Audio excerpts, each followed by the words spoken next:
dalam rangka pengembangan potensi dan lingkungan dan perairan di Sumatera Barat, salah satunya di Kota Padang. TNI AD beserta jajarannya melakukan penanaman bibit pohon dan penyebaran benih ikan larangan di kawasan Sungai Batang Arau di Kelurahan Batu Gadang, Kecamatan Lubuk Kilangan, Kota Padang, Sumatera Barat.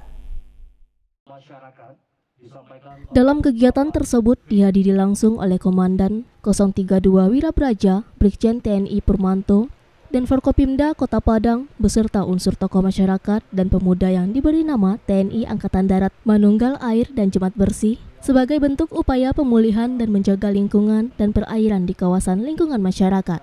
Pemeliharaan lingkungan dan penanaman pohon ini yang dilakukan oleh jajaran TNI Angkatan Darat beserta tokoh masyarakat yang akan berdampak positif kepada peningkatan pelestarian alam secara berkelanjutan yang akan diwariskan kepada generasi penerus di masa yang akan datang. Dalam sambutan Brigjen TNI Purmanto, Komandan Korem 032 Wirabraja, TNI Angkatan Darat beserta jajarannya merasa terpanggil dalam pembinaan wilayah dan pengembangan potensi alam yang ada di Sumatera Barat.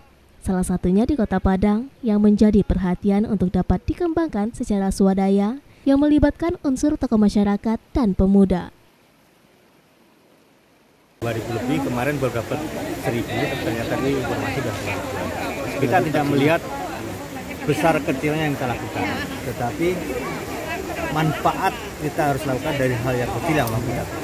Jangan kemarin ada inisiatif mau ditanam nila, katanya kan kalau nila nanti hanya tidak dapat pahalnya gimana? Oh kalau hanya jangan, apa kita mubazir, tolong carikan bibit ikan yang asli habitatnya, nanti kita tebar di sana, walaupun sedikit tidak apa-apa.